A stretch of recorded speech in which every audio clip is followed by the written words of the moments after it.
Middle-earth enjoyed 1,000 years of peace after the ring was lost, and the death of Isildur.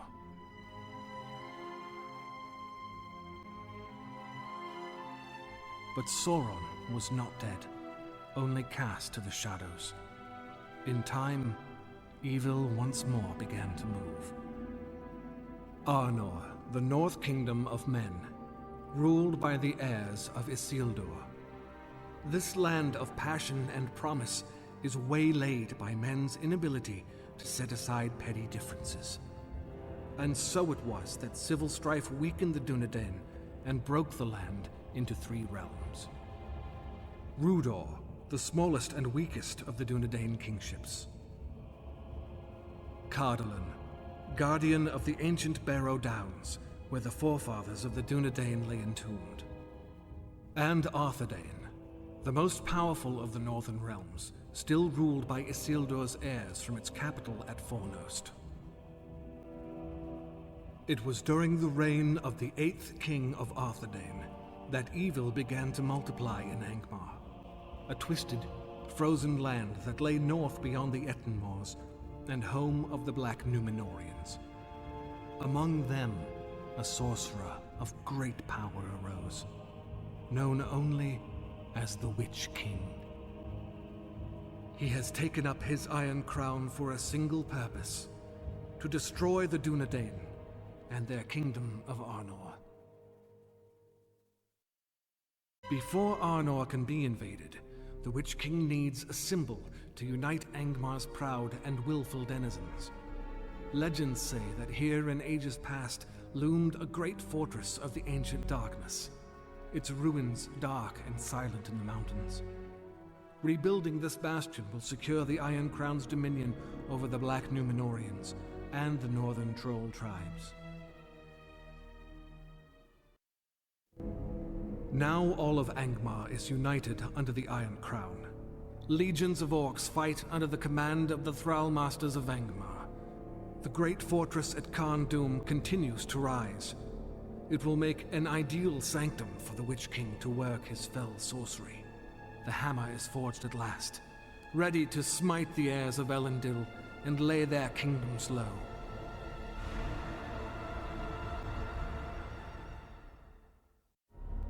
In the face of this gathering storm, King Argaleb of Arthedain reclaims the throne of all Arnor. Cardolan does not oppose him, but one faction of the hillmen of Rodar begin to rebel. They are led by Hwaldar, a hill chief in secret league with Angmar. Moving to crush this resistance, Argaleb has Hwaldar seized and moves into Rudar. But Angmar, its power ready, advances into the weakest of the Dunedain realms. Thus, one man's lust for power has given the Witch King an opportunity, and he will seize it with both hands. King Argaleb is slain, his hope for a unified North Kingdom shattered with his pride in the ruins of Rudar. Hwaldar takes his place as a leading commander serving the Iron Crown, while his people provide more minions for the Thrall Masters. But despite their wounds, the Dunedain are not without power. The fortified Weather Hills and fortress at Amansul stand as a shield protecting Fornost and the heart of Arnor.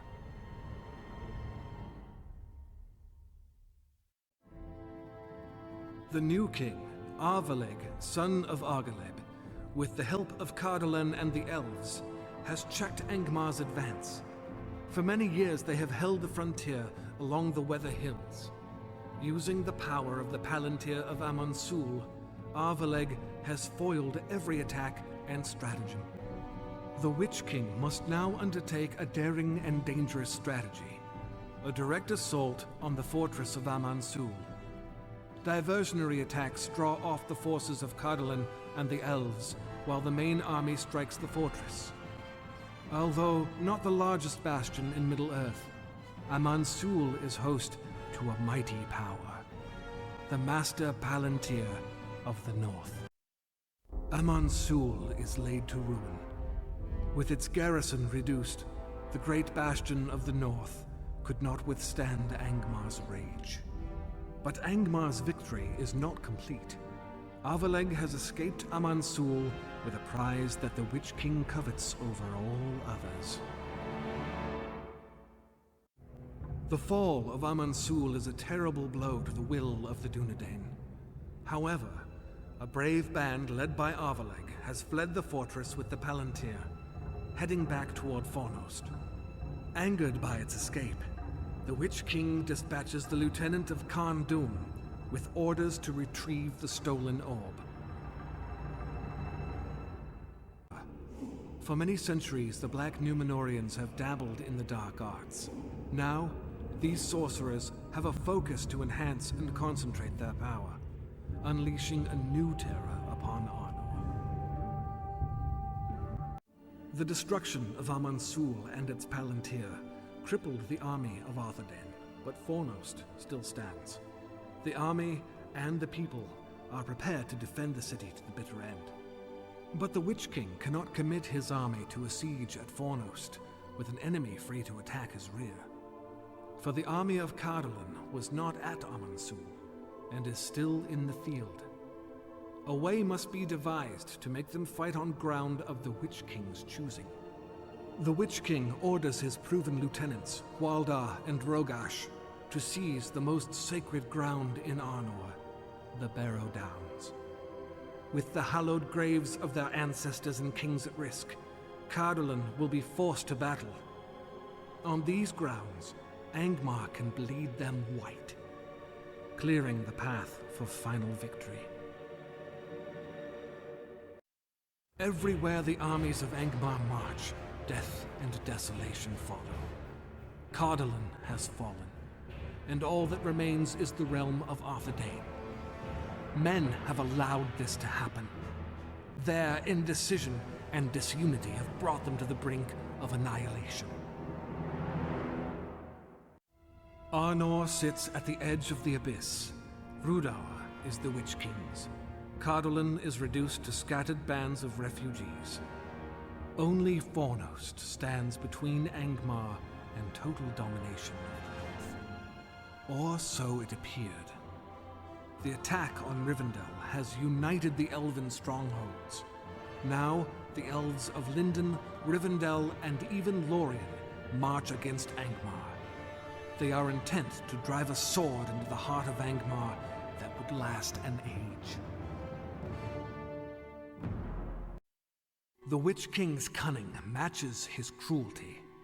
The well-timed arrival of his lieutenants prevented a complete annihilation of his army. The Iron Crown has suffered a heavy blow, but Angmar has not been defeated. It will take time to recover its strength, perhaps enough time for Arnor to rise anew. But the Witch King has no intention of allowing this to happen. The Dunedain of Arnor believe the Elven Strike will provide them a chance to recover. Given time, Arnor can finish what the elves had started. But they reckon without knowledge of the depth of the Witch King's hatred. He sends his sorcerers among the barrows of the great Arnor kings.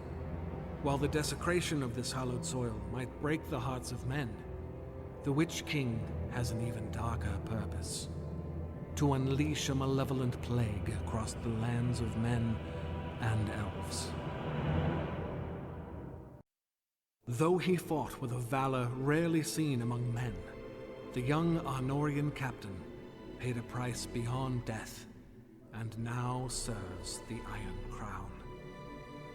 Angmar's great plague stretched far and wide, striking at the heart of Arnor and weakening the already fragile Dunedain defenses. But the Witch King will not be satisfied until Arnor lay buried in the bodies and blood of its youth. Many years have passed since the Great Plague devastated the North. In great secrecy, the hosts of Angmar have been reforged, and the final stroke is ready to fall upon the last bastion of Arnor's power, Fornost. With its beautiful spires and unyielding walls, it alone stands between the Witch King and total victory. But the Dunedain will not fall easily. They have gathered all of their host and all of their allies for this battle. The last and decisive battle for the North is about to begin.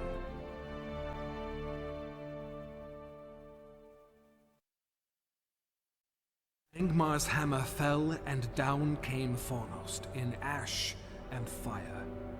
ARNOR never wakes from its age-long nightmare. Thousands lay dead in the streets. The Witch King's malice can now spread throughout these northern lands. Evil had come to ARNOR, and evil prevailed.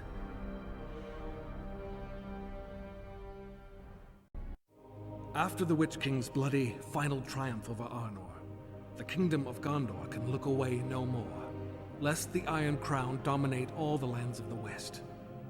Elves and men come together to drive evil from the north forever. ARNOR of Gondor would lead the men. The elves call for Glorfindel, Elf Lord of Rivendell and Gondolin, to lead them. And so it is, at the will of my people, that I change from storyteller to blade-bearer once more. I ride, Elrond at my side, under ARNOR's banner. Elves and men together will drive evil from the north forever. We will not merely push the Witch King back to his lair of Khand Dûm, as we had foolishly done before. We intend the total destruction of Angmar. And this time, it will be so.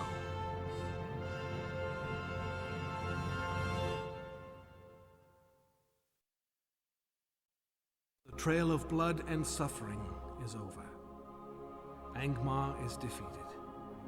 Like so many cities of ARNOR, it lies in ruin, its hopes for a final conquest of the West gone.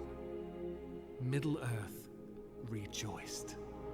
In his final stand, the Witch King sat upon his black horse before us. As we rode forward, he realized that all hope was lost. His terrifying scream of rage sent the chill of winter down our spines as he turned and fled into the shadows. ARNOR struck out to chase him down, but I then realized his power. We thought him but a powerful black Númenórean, but he is Nazgul, first of the Nine, most fell servant of the Dark Lord Sauron. I put up my hand and called out to ARNOR, "Do not pursue him. He will not return to these lands. Far off yet is his doom, and not by the hand of man shall he fall."